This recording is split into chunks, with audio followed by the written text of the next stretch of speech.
Part of the work we do is a result of the baseline survey. Students told us what is it that was the most pressing issues for them as students.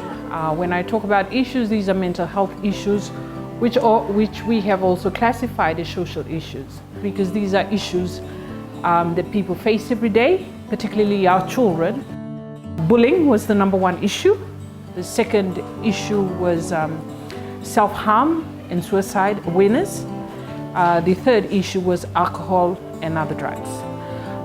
There were several other issues like too much pressure from parents to succeed, not enough sleeping because they were stressed out about their peers, they were stressed out about family members. We also had people who are not aware of basic things like what is HIV, what is STI. So this has caused a lot of concern, but it's good that the children are telling us this. The ban on corporal punishment and new child protection policies has made schools and teachers more accountable in how they deal with student behavior. The importance of consent, proper documentation, and awareness of school and ministry policies and procedures has required a new approach and new techniques. We've developed modules where we go in and teach the teachers. We've called it professional development. We spend approximately 4 to 5 hours with staff, giving them skills, giving them interventions that are specific to the social issue they've raised. If I'm telling you you're fat and you go, "Yo, mama, mine, you are fat." Oh, that's great. Want me to laugh. And changing the script, changing the dialogue. The bully only wins when they get the reaction out of the victim. And then we've also given them more general mental health interventions. One of the very first strategy that we used here in our school is the toilet pass. Should a child need to visit the convenience, the teacher writes down the child's name and the time he or she is being issued out the pass. The child goes out, does his or her business, walks back in the class. The teacher records the time again, and both the teacher and the student signs the toilet pass. It has been successful. Problems such as dodging off classes, unnecessary movement have been curbed.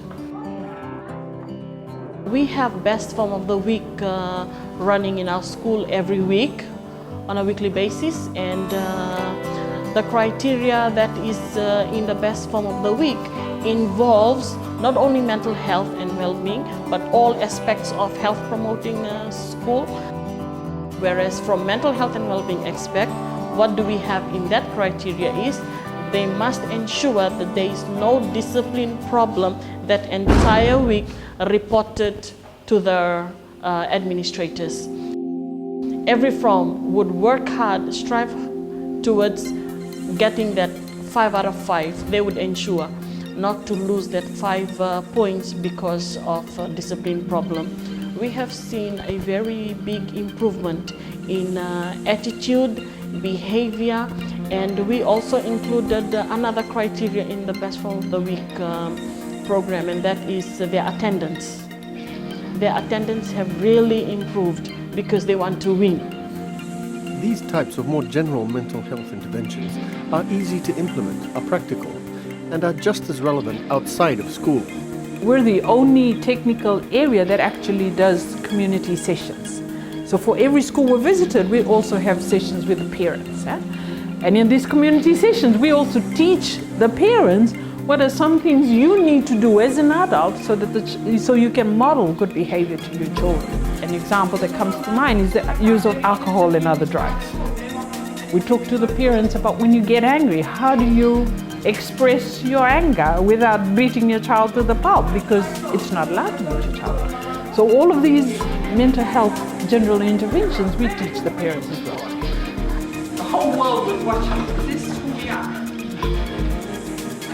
I'm pleased to say that the feedback from the communities has been really positive, to the point where schools that are not part of our health promoting school initiative, schools that are not mental health wellbeing schools, have asked that we go and address their communities, their parents, their guardians, their youth groups on these general mental health well-being interventions because there is a need. And for us, this is part of the intervention. When people are talking about it, when people are thinking about it, it is more likely that you will change your behavior, you will start to process better what's happening around you because you're actually spending time thinking about it. And that's the mental